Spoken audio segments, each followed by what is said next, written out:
Ao longo do dia, a TV24 tem ouvido vários fiscalistas, temos um outro agora em estúdio, Jaime Esteves, da PwC. Muito obrigado por ter aceito o nosso convite. Mário Centeno disse numa entrevista que este não era o pacote fiscal que desejaria. Qual é a sua avaliação do pacote fiscal que acaba por ser apresentado na Assembleia da República? Sim, é um pacote fiscal que não é efetivamente desejável. Nós temos tido anos e anos de sucessivos agravamentos de impostos, quer sobre famílias, quer sobre empresas, e este ano não será a exceção. Este ano voltamos a ter um aumento da carga fiscal, quer sobre as famílias, quer sobre as empresas. Mas desta vez sobre impostos indiretos. Também sobre, de alguma forma, impostos diretos, ou seja, há uma inflexão no IRS, já se falou muito na substituição do quociente familiar por deduções fixas.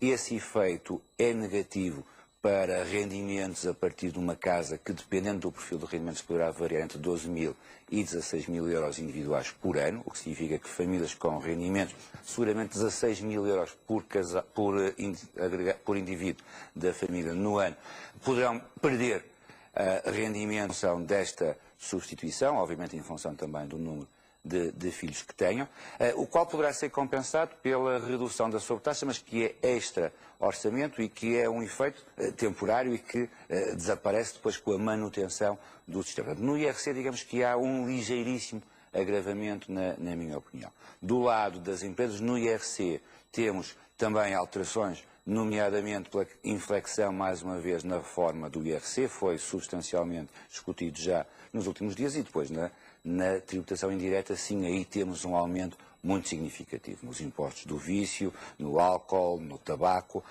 no crédito ao consumo. Temos também um aumento muito grande para 50% durante o ano dos financiamentos para crédito ao consumo, e temos um aumento também enorme na tributação de combustíveis e veículos automóveis. Portanto, apesar de tudo, o Governo diz que também poderá ser temporário se os combustíveis voltarem a subir. Sim, o que significa que a variação do preço do crudo para as famílias é irrelevante, ou seja, há um buffer fiscal que vai sempre buscar mais dinheiro às famílias, seja pela via do IVA, seja pela via da tributação especial do ISP.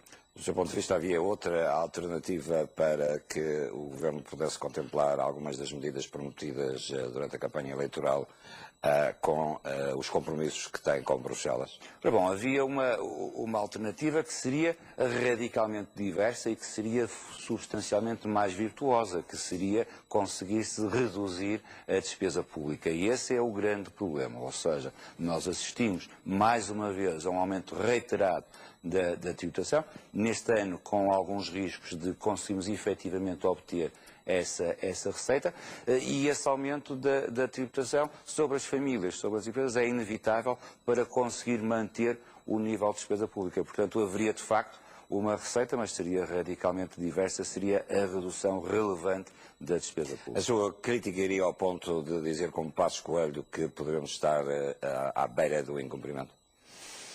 Depende de um conjunto muito grande de fatores.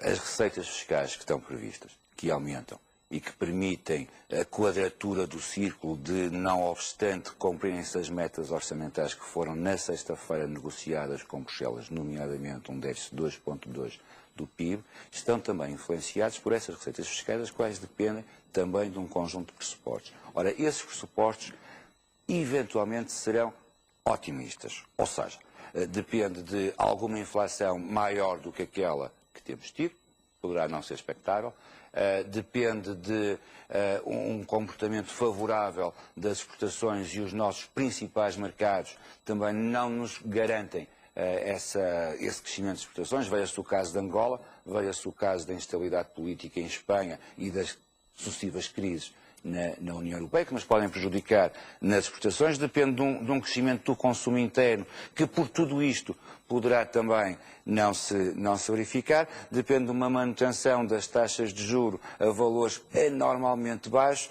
Depende da manutenção de uma paridade com o dólar.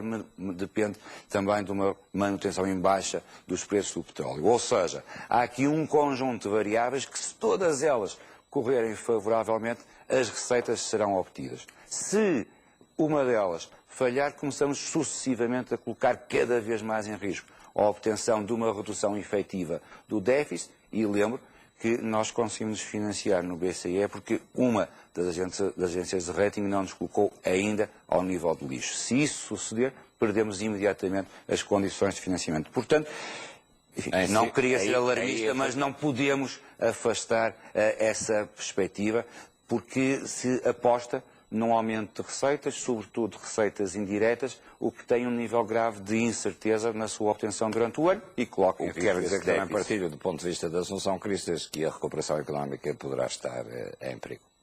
A recuperação económica depende de investimento e empreendedorismo.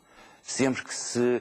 Depende da confiança dos mercados. Depende, mais do que isso, depende da confiança, não só dos mercados, e os mercados estão muito conotados com capital financeiro, mas depende da confiança da economia real. E essa economia real, seja dos empreendedores portugueses, seja sobretudo dos capitais estrangeiros para investirem efetivamente na indústria, nos serviços e no comércio em Portugal, depende de confiança. E essa confiança não existe ou estará muito reduzida sempre que se aumentam os impostos e, sobretudo, sempre que há instabilidade fiscal. Por isso, a recuperação económica e a criação de emprego, efetivamente, pode estar mesmo em risco. Como adjetiva, então, o índice de confiança dos consumidores tem vindo a subir perante este quadro? Bom, e eventualmente poderá até subir um bocadinho mais, ou seja, nós assistimos nos últimos meses, nas últimas semanas, ao anúncio do fim da austeridade. E, portanto, isso, do ponto de vista da opinião pública, é extraordinariamente positivo. No entanto, este aumento de impostos, nomeadamente na tributação indireta, que será sentida pelas famílias, vai ter um efeito contrário, portanto vai minorar, vai reduzir, vai inverter essa confiança. Esperemos que assim não suceda, esperemos que seja exatamente o oposto. Agora, não apostaria muitas fichas que isso pudesse efetivamente acontecer, ou seja, poderá haver uma inversão da confiança dos consumidores e bastará que, como eu lhe disse há pouco, qualquer uma daquelas variáveis que influenciam positivamente a receita fiscal e influenciam também positivamente a confiança dos consumidores não se verifique. Já me Esteves, muito obrigado por ter vindo à TV24 e pela opinião que aqui manifestou sobre a parte, enfim, em que é especialista, a parte fiscal. A menos agradável. Para todos.